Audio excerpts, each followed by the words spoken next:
할렐루야. 오늘 하나님께서 주신 말씀은 출애굽기 15장 22절에서 27절까지의 말씀입니다. 우리 다시 말씀을 듣고 읽고 보도록 하겠습니다. 모세가 홍해에서 이스라엘을 인도하며 그들이 나와서 수르 광야로 들어가서 거기서 사흘 길을 걸었으나 물을 얻지 못하고 마라에 이르렀더니 그곳 물이 써서 마시지 못하겠으므로 그 이름을 마라라 하였더라. 백성이 모세에게 원망하여 이르되 우리가 무엇을 마실까? 모세가 여호와께 부르짖었더니 여호와께서 그에게 한 나무를 가리키시니 그가 물에 던지니 물이 달게 되었더라. 거기서 여호와께서 그들을 위하여 법도와 율례를 정하시고 그들을 시험하실세. 너희가 너희 하나님 나 여호와의 말을 들어 순종하고 내가 보기에 의를 행하며 내 계명에 귀를 기울이며 내 모든 규례를 지키면 내가 애굽 사람에게 내린 모든 질병 중 하나도 너희에게 내리지 아니하리니 나는 너희를 치료하는 여호와임이라. 그들이 엘림에 이르니 거기에 물샘 12과 종려나무 70그루가 있는지라. 거기서 그들이 그 물 곁에 장막을 치니라. 이스라엘 백성들은 애굽에서 10가지 재앙을 경험하고서 그리고서 출애굽을 합니다. 애굽 군대가 뒤에서 추격해오자 홍해 바다가 갈라지는 그러한 놀라운 하나님의 기적을 경험합니다. 하나님을 찬양하고요, 하나님을 경배합니다. 그렇게 하나님께서 베푸신 놀라운 기적들을 경험하고서 3일 동안 수르 광야를 걸으면서 지나가게 됩니다. 그런데 문제가 생깁니다. 그들이 물을 얻지 못해서요, 매우 고생하고 있습니다. 황량한 황무지를 걷는데 물이 없어서요, 너무나도 고생을 하고 있는 상황입니다. 목이 타들어갑니다. 그래서 마라라는 곳에 이르게 됩니다. 근데 마침 거기에 물이 있는 겁니다. 이스라엘 백성들이요, 아무래도 얼마나 기쁘고 얼마나 흥분되었을까요? 허겁지겁 물을 떠마셨을 겁니다. 그런데 물이요, 쓴 겁니다. 마실 수 없을 정도로요, 물이 너무나도 썼습니다. 이스라엘 백성들 가운데 원망이 터져 나옵니다. 불평이 터져 나옵니다. 홍해 바다의 기적에 대한 뜨거운 감격과 찬양은 온데간데 없고, 그들에게 찾아온 극심한 어려움으로 인해 그들 가운데서 불평과 원망이 터져 나오고 있습니다. 그때 모세가요, 하나님께 부르짖습니다.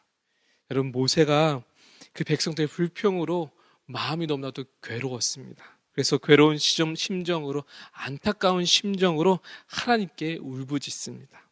그러자 하나님께서는요, 한 나무를 가리키시면서 모세로 하여금 던지게 하셨습니다. 마라의 쓴물이요, 단물로 바뀌게 되었습니다. 우리는요, 이 이야기를 들으면서 이스라엘 백성들의 이러한 불평과 불만에 대해 우리는 이렇게 생각을 합니다. 하나님께서 이렇게 큰 일을 베풀어 주셨는데 신뢰하지 않고 왜 불평하고 있는가? 이스라엘 백성들이 정말 믿음이 없구나라고 우리는 볼 수가 있습니다. 그런데 여러분, 저만 보더라도 하나님께서 뜨겁게 만나 주셨는데도 불구하고 저의 욕심과 이기심으로 인해 하나님은 온데간데 없고 환경에 의해 무너지는 것을요, 많이 보게 되어집니다. 여러분, 가만히 우리 자신을 돌아보면 이렇게 연약한 우리의 모습들이요, 참으로 많습니다. 이스라엘 백성들의 연약함을 통해 우리는요, 우리 자신을 봐야 하는 겁니다. 저는 묵상하는데 이것이 참 궁금했습니다. 말씀을 읽고 묵상하는데요, 이것이 궁금했습니다. 이렇게 연약한 우리들을, 이스라엘 백성들을 하나님께서 어떻게 생각하시고 그리고 바라보고 계실까? 25절 말씀을요, 한번 읽어보겠습니다. 모세가 여호와께 부르짖었더니 여호와께서 그에게 한 나무를 가리키시니 그가 물에 던지니 물이 달게 되었더라. 거기서 여호와께서 그들을 위하여 법도와 율례를 정하시고 그들을 시험하실세. 불평불만한 이스라엘 백성들을 위해 하나님께서 무엇을 하셨습니까? 한 나무를 던지게 하셔서 물을 달게 만드셨습니다. 불평하는 그들의 문제를요, 해결해 주셨습니다. 그런데 이 이야기 다음에 어떤 설명이 나오냐면 하나님께서 그들을 위하여 법도와 율례를 정하시고 그들을 시험하셨다고 나옵니다. 문맥상 마라의 쓴물을 단물로 바꾸신 후에 그들을 시험하셨는지 아니면 그들을 시험하시기 위해 마라의 쓴물을 단물로 바꾸셨는지 좀 모호합니다. 하지만 분명한 것은 하나님께서 그들의 믿음을 시험하셨다는 겁니다. 무슨 시험이냐? 역경과 고난을 통한 시험입니다. 왜 하나님께서는 이스라엘 백성들에게 시험을 주셨을까요? 25절 뒤에 26절 말씀이 알려주고 있습니다. 이르시되 너희가 너희 하나님 나 여호와의 말을 들어 순종하고 내가 보기에 의를 행하며 내 계명에 귀를 기울이며 내 모든 규례를 지키면 내가 애굽 사람에게 내린 모든 질병 중 하나도 너희에게 내리지 아니하리니 나는 너희를 치료하는 여호와임이라. 하나님께서 왜 시험을 주시냐? 하나님의 말씀에 순종케 하기 위해서입니다. 그러면 순종의 결과가 무엇입니까? 애굽에 내렸던 그 10가지 질병 중 하나도 내리지 않겠다고 하십니다. 10가지 재앙 중 하나도 내리지 않겠다고 하십니다. 그리고 하나님께서는요, 이스라엘을 치료하시는 여호와라고 말씀하십니다. 무슨 말씀입니까? 이스라엘을 이방 백성이 아닌 하나님의 소유로, 참 소유로 삼으시고 돌보시겠다는 뜻입니다. 한번 정리해 보겠습니다. 여러분, 하나님요, 이스라엘 백성들 어떻게 보십니까? 하나님의 백성으로 보십니다. 하나님의 소유로 보십니다. 하나님의 백성, 이스라엘 백성들이 하나님의 백성답게 하나님 말씀에 순종하는 자들로 세우시기 위해 시험하고 계셨습니다. 여러분, 하나님께서는요, 우리를 하나님의 백성 소유로 보십니다. 여러 개 중에 하나가 아니라 특별한 단 하나로서 보십니다.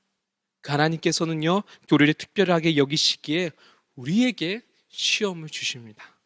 진짜 하나님과 동행하며 하나님의 기업을 누리며 하나님의 복과 은혜를 누리는 하나님의 백성으로 세우시기 위해 우리에게 어려움과 고난을 주시는 겁니다. 그런데 사실 어느 누구도요, 시험을 좋아하는 사람은 없습니다. 그러나 시험을 통과해야지 앞으로 나아갈 수가 있습니다. 그러하기에 열심히 노력하는 거죠. 주일에 담임 목사님께서 말씀하신 것처럼 우리는 세상에서요, 하나님 말씀대로 살아가야 합니다. 그것이 결코 쉽지 않습니다. 어쩌면 우리가 살고 있는 이 세상이요, 믿는 우리에게요, 물이 없는 광야일 수도 있습니다. 이 세상에서 부르짖어 기도했어도, 말씀에 대한 순종을 결단했어도 여전히 둘러싼 환경에는요, 크게 변화가 따라주지 못할 수도 있습니다. 여러분, 광야의 낮은요, 여전히 덥습니다. 광야의 밤은요, 여전히 춥습니다. 물은 여전히 넉넉하지 못합니다. 미래는 불투명합니다. 하지만 그럼에도 불구하고 홍해가 열리던 그 광경을 잊지 말고, 마라의 우물이 그 물이 변하던 그 순간을 잊지 말고 하나님 말씀에 순종하며 광야의 길을 걸을 때, 그렇게 우리가 세상에서 하나님 말씀대로 살아가고자 애쓰고 노력할 때에 우리는요, 엘림을 만나게 되는 것입니다. 27절 말씀입니다. 그들이 엘림에 이르니 거기에 물샘 12과 종려나무 70그루가 있는지라. 거기서 그들이 그물 곁에 장막을 치니라. 여러분, 샘 하나도 귀한데 12샘이나 있습니다. 그 나무 그늘을 만들 그 나무 하나도, 그늘을 만들 나무 하나도 귀한데 70그루나 있습니다. 하나님께서요, 세상에서 믿음의 길을 걷는 우리들을 은혜의 샘으로, 축복의 샘으로 인도하십니다. 여러분, 우리 인생에서 가장 좋은 날은 아직 오지 않았습니다. 여러분, 우리 인생 가운데 가장 좋은 날은, 인생의 가장 좋은 날은 아직 오지 않았습니다. 하나님께서요, 우리에게 엘림을 예비하십니다. 저와 여러분이요, 하나님과 동행하기를 간절히 원합니다. 그 동행함으로 인생의 가장 좋은 날을, 인생의 가장 좋은 날을 마주하기를 간절히 소망합니다. 우리 이 시간 기도하도록 하겠습니다.